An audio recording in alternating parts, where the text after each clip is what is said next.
What is good, everyone? Welcome to the channel. My name is Paul. I make videos about Japanese society, life, and culture from the viewpoint of a long-term foreign resident. I've been here for 20 years. People often say that Japan is a difficult place to adjust to, given all the unwritten rules, the manners and etiquette that are expected in society, etc.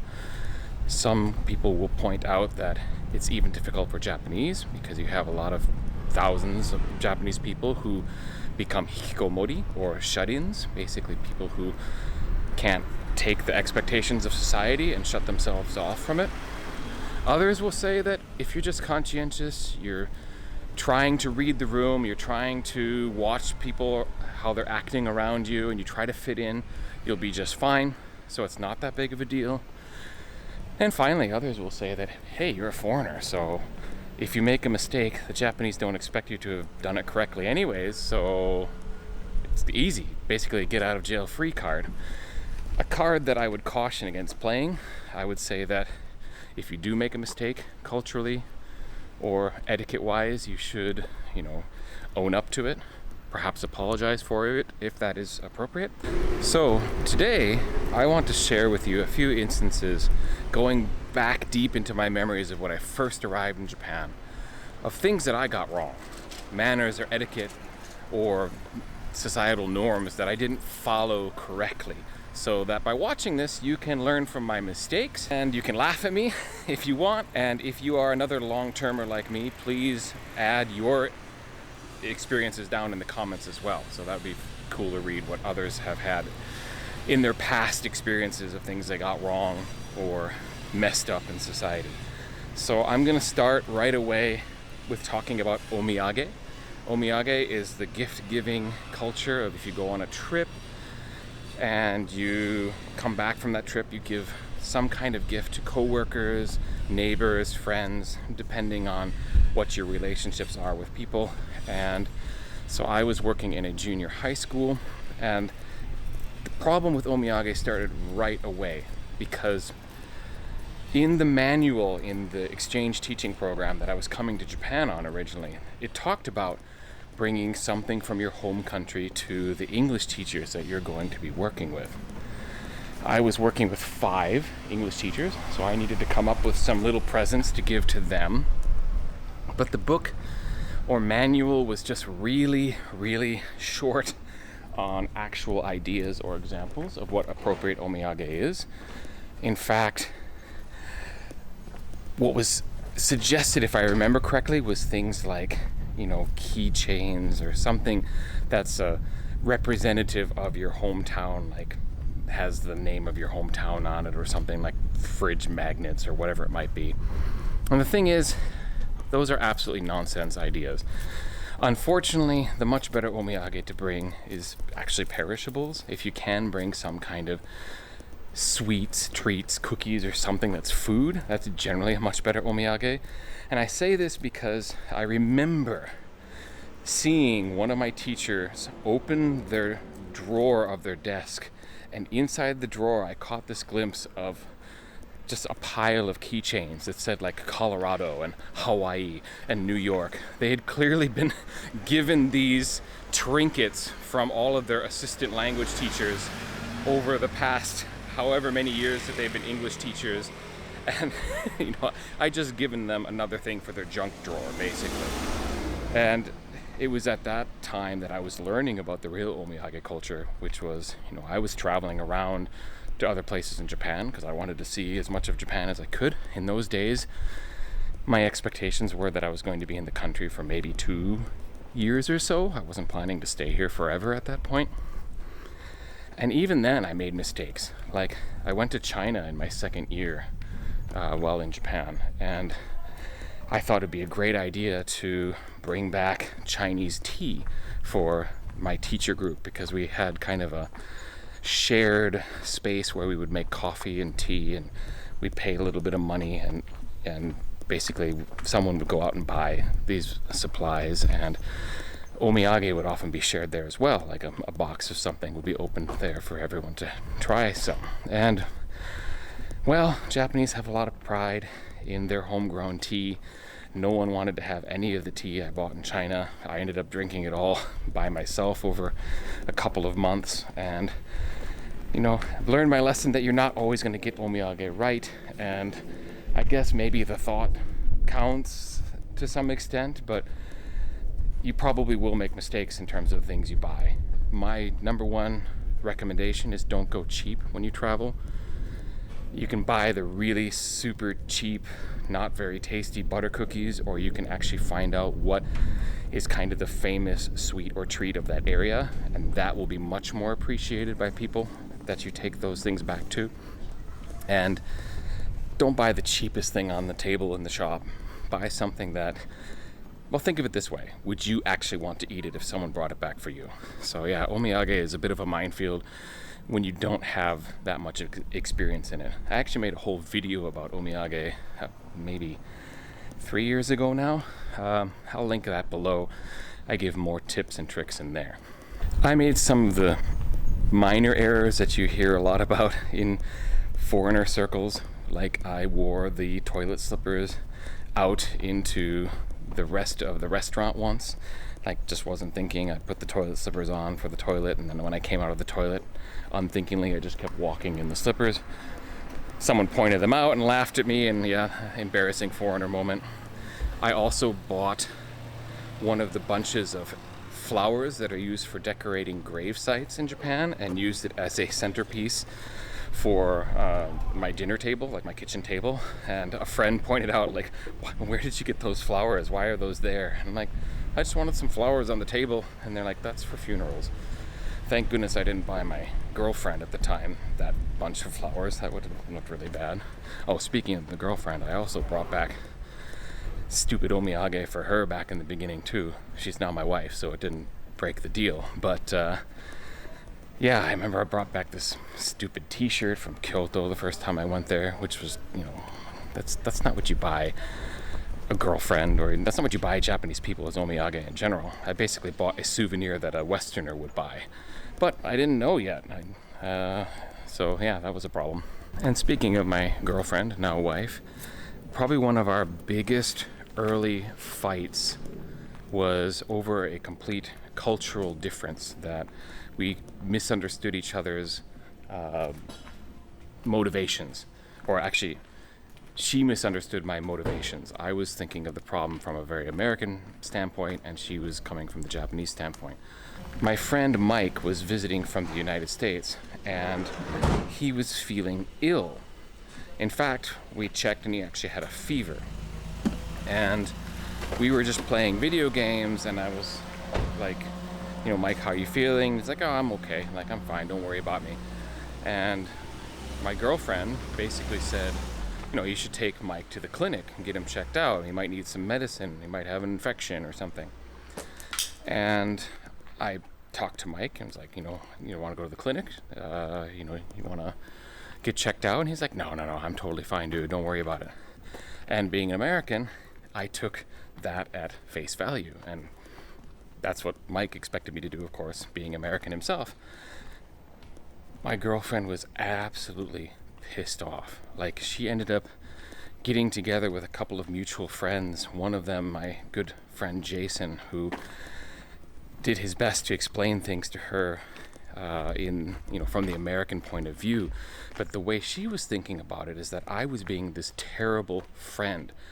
Clearly Mike was in distress. He wasn't feeling well.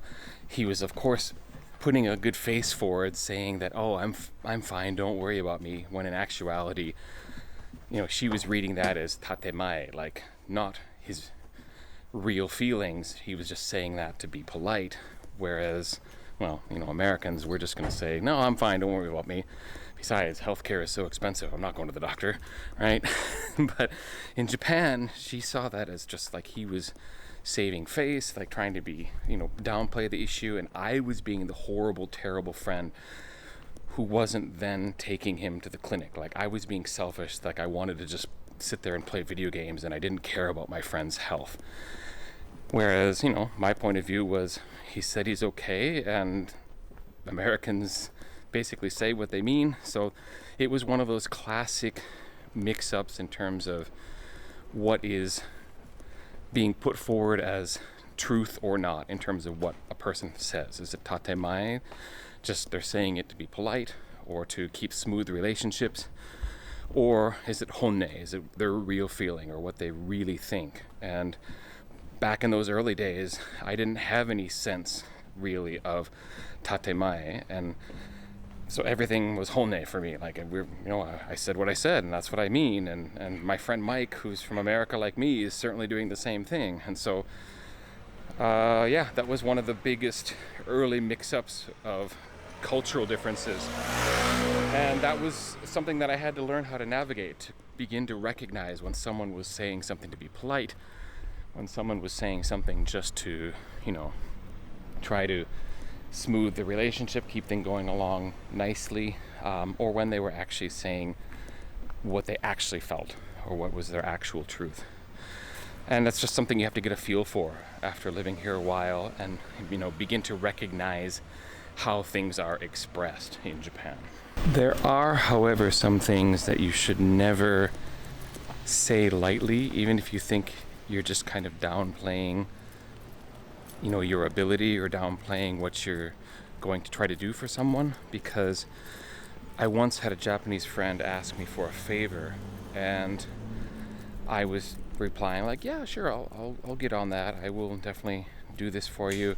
And I said something along the lines of it might be a little tekito, or like a little bit like make it up as I go along. I was trying to make it sound like I was just going to wing it and make it happen.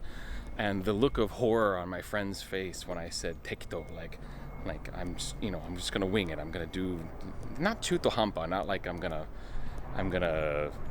not give it any effort. I was trying to express that I was going to wing it, and they were horrified or shocked that I would take this request of theirs and not take it seriously, like put my full effort into it. And I realized that, in that kind of instance, I can't try to be lighthearted about the sort of effort that you're going to put forth to help someone out. You have to put everything out there on the line and say I'm here for you. Let's go. I'm going to do my best.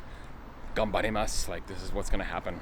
And that was a further lesson on how to navigate expectations and what you should and shouldn't say in certain instances. The last thing I'll say on the topic today is that when you ask for help or when you ask for a favor, you have to be really careful when doing so, and really be careful what kind of burden you might be putting on someone. Because as I just mentioned, the idea that anyone would wing it or take a favor kind of half-assed is not well received in Japan. And so when you ask someone for a favor or you ask for help, you're going to feel, or you're going to find rather, that Japanese really go above and beyond when it comes to effort in terms of helping you out.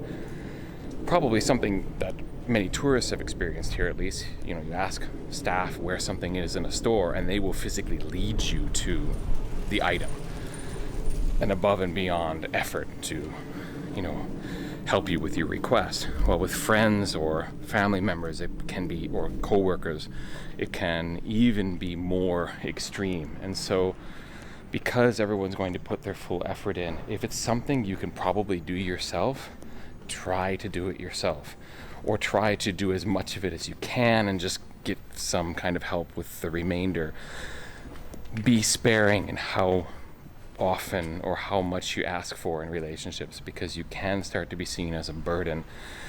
Because what might sound like a minor favor for you, it's not a big deal, because of the effort that someone is going to feel they need to pour into it, a Japanese person I mean, it's going to feel like more of a burden. It's going to feel like, I have to do my best to fill my friend Paul's request and really put a huge amount of thought into how to get this done perfectly for him.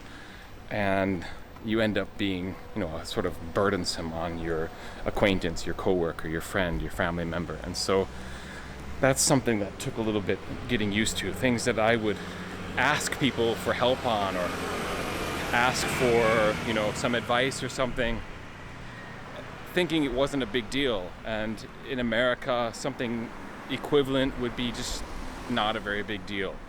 However, in Japan, something like that would be, tough.